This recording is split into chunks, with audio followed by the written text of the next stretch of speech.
Salut à toutes et à tous, ravi de vous retrouver pour une nouvelle édition de la Minute Quintée, direction l'hippodrome de Vincennes, ce vendredi 6 juin, en compagnie bien entendu des trotteurs. Ce sera la quatrième course du programme, le prix Adalberta, qui sera support de Quintée, quatrième course de cette nocturne. Une épreuve pour des chevaux d'âge, 8 à 11 ans, n'ayant pas gagné 195 000 euros. On a fait le plein de partants, 16 concurrents qui seront en lice sur le parcours de vitesse des 2100 mètres de la grande piste, avec un départ bien entendu donné à l'aide de l'autostart aux alentours de 20h15. Une compétition qui est intéressante. J'ai vraiment l'impression qu'on a un groupe de chevaux qui se détache, 7, 8, comme ça, qui semble vraiment légèrement au-dessus, en tout cas qui offre pas mal de garanties, qui au final semble vraiment capable de composer l'arrivée de ce quintet avec, pour commencer, le numéro 8, Escort Love, qui a clairement été préparé pour cette compétition dernièrement. C'était il y a un petit moment qu'elle n'avait pas couru, et qu'il n'a pas couru, pardon. C'était en janvier. Maintenant, il est allégé dans sa ferrure. C'est un cheval qui adore les parcours de vitesse. Il est d'ores et déjà déféré des 4 pieds. Franchement, ça sent la course visée. J'avoue que j'aurais préféré un meilleur numéro derrière les ailes de la voiture, mais c'est vrai qu'en 4 tentatives sur ce parcours, 3 places, une disqualification. Il a un chrono de 1,18. C'est le deuxième meilleur chrono sur ce parcours parmi les forces en présence. Donc voilà, je pense qu'il a quand même pas mal d'arguments à faire valoir. Et même si on ne l'a pas revu depuis maintenant environ 5 mois, je pense qu'il est suffisamment prêt pour pouvoir jouer un premier rôle. En tout cas, j'y compte vraiment pour la victoire. Ensuite, j'ai retenu en deuxième position l'As. Il s'agit de Great Rock, un cheval qui est en retard de gain. C'est un cheval qui n'a couru qu'une trentaine de fois du haut de ses 9 ans. C'est très très peu. Il a eu des soucis de santé à n'en pas douter, puisque on n'a pas beaucoup vu sur les pistes. En tout cas, il a un moteur qui est tout neuf. Il est en forme, comme le montre sa récente tentative à ce niveau-là, où il a terminé deuxième sur 2008. Il a d'ailleurs été maintenu après enquête. Il sera encore mieux sur plus court. Je trouve que c'est un cheval qui a pas mal de vitesse. D'ailleurs, sa dernière sortie sur ce parcours s'est soldée par une victoire, une 11-8.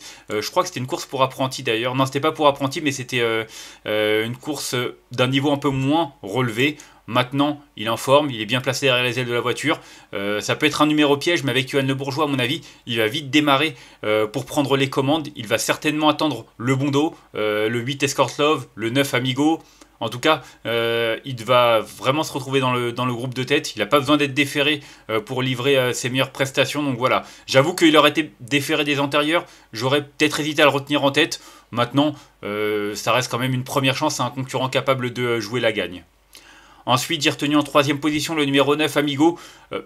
Il a vite retrouvé la bonne carburation. Il s'est imposé dès sa rentrée dernièrement. C'était le 9 mai dernier sur 2008 Grande Piste. Le lot était quand même bien composé. Il battait Hobbs, Hurricane Carter. Même si ces deux-là rendaient la distance. Il y avait également Ikem Damer qui rendait la distance. En tout cas, voilà, la victoire est bel et bien été présente, pardon.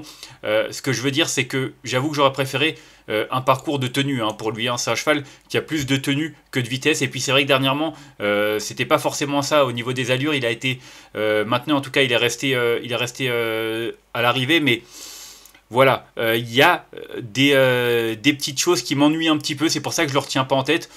Surtout que ce numéro à l'extérieur va l'obliger à faire pas mal de chemin. Donc il y a du pour et il y a du contre. En théorie, sur 2008, je l'aurais retenu en tête. Sur 2100, je le vois plutôt pour une place sur le podium. Si ça se passe vraiment comme dans un rêve, il peut pourquoi pas s'imposer, mais il faudra également qu'il soit bien cadencé pour pouvoir y parvenir.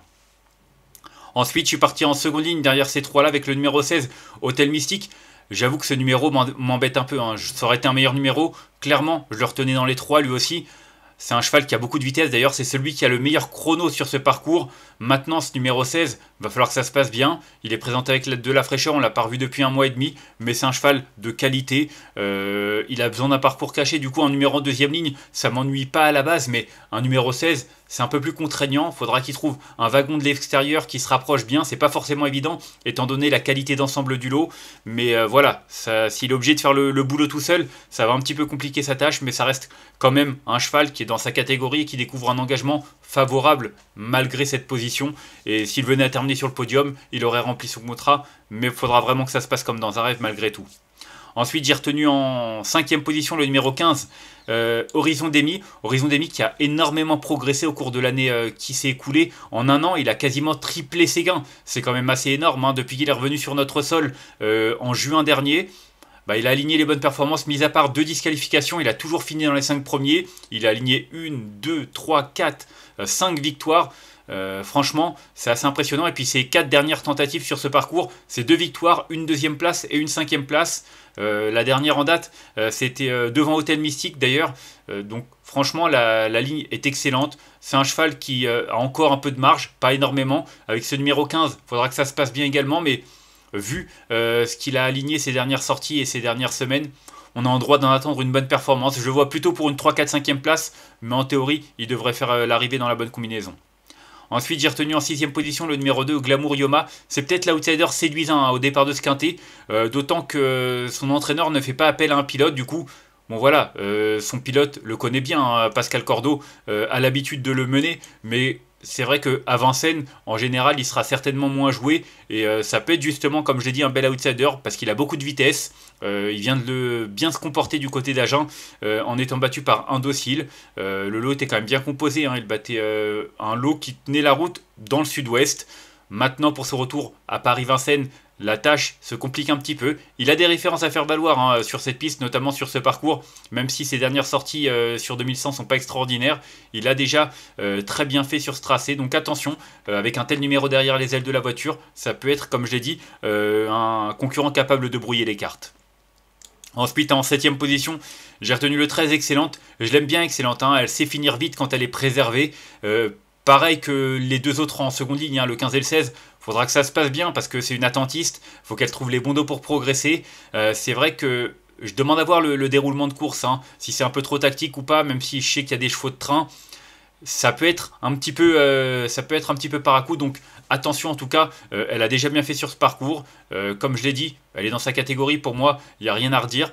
Maintenant, il faudra que ça se passe bien, si c'est le cas, elle peut prétendre à une 4-5e place. Et enfin, en 8ème position, j'ai retenu le 7, Gourou. Sur la montante, Gourou, il n'a pas forcément réalisé de grosses choses cette année. Il a couru 4 fois.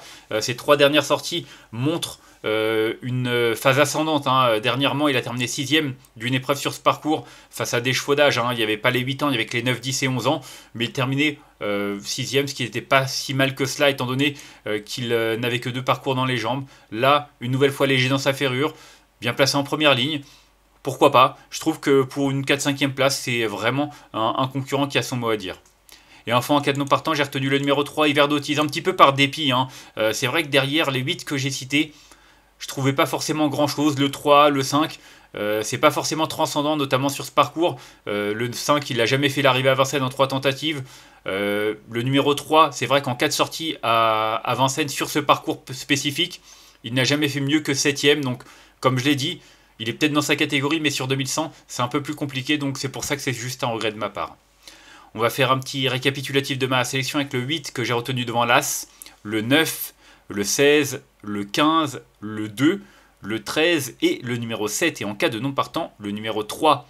En conseil de jeu, comme je l'ai dit, il y a 6-7 chevaux qui pour moi se détachent vraiment au papier. Et c'est vrai qu'avant le coup, je tournerais plutôt de faire un combiné parce que j'ai peur que ça puisse tourner de manière tactique cette course, et si c'était le cas, il pourrait y avoir des chevaux malchanceux, et c'est vrai que le fait d'avoir un combiné et voir plusieurs chevaux dans son escarcelle, ça peut justement éviter les pièges et permettre, en cas de défaillance ou de malheur, de pouvoir assurer le coup. En tout cas, voilà, c'est mon avis pour cette compétition qui, avant le coup, présente quand même des profils assez solides. On va se quitter là-dessus. Moi, je vous remercie d'avoir suivi cette nouvelle édition de la Minute Quintet. Si vous avez aimé cette vidéo, n'hésitez pas à la liker, à la partager ou encore à vous abonner à notre chaîne YouTube en cochant la petite cloche pour être au courant des prochaines vidéos. On se retrouvera demain. Je crois que c'est une nouvelle fois du côté de Vincennes, une belle réunion qui nous attend. D'ici là, en tout cas, je vous souhaite une excellente journée et de bon jeu à tous. Bye bye.